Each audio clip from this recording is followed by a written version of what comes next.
2 minutes pour comprendre, aujourd'hui, les céphalées de tension. Alors, je suis avec le docteur Caroline Ross, vous êtes neurologue à l'hôpital Lariboisière. Qu'est-ce que c'est une céphalée de tension? Alors la céphalée de tension, c'est finalement le mal de tête de tout le monde, on va dire. C'est ce mal de tête que vous avez quand vous êtes un peu fatigué, quand vous avez passé une Alors moi, longue journée de j'entends travail. tension, je me dirais, j'ai plutôt tendance à dire quand je suis un peu énervé, non?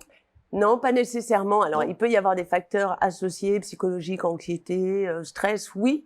Mais le problème de tension, c'est que ça fait référence aux tensions musculaires. C'est pour D'accord. ça qu'on a souvent une composante cervicale. D'accord, donc des raideurs, Voilà, avec voilà. une douleur qui est plutôt diffuse, lancinante, mais qui est à l'inverse de la migraine, qui va pas s'aggraver Donc avec c'est pas la, l'activité la physique. tension où on entend le sang taper dans la tempe, c'est Non, pas ça, hein, c'est vraiment associé à une raideur.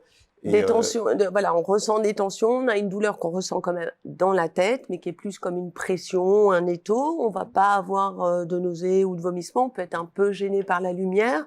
Et paradoxalement, si on fait une activité, qu'on s'occupe, qu'on essaye de penser à autre chose, ben ça s'améliore.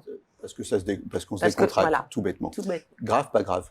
Donc ce n'est pas grave. La problématique, c'est que ça peut devenir fréquent et ça peut conduire à des consommations médicamenteuses fréquentes et du coup Et à à ce une qu'on appelle les addiction. céphalées avec abus médicamenteux. Voilà, qu'est-ce qu'on fait?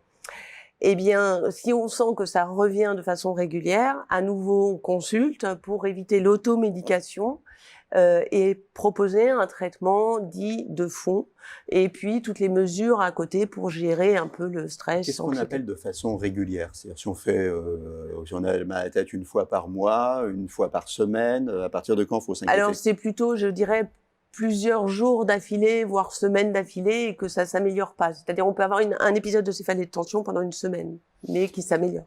Voilà, vous en savez un petit peu plus sur les maux de tête et les migraines et la céphalée de tension. À bientôt. Nos émissions vous plaisent, alors aidez-nous à faire grandir la chaîne pour parler santé au plus grand nombre. Partagez, likez, abonnez-vous.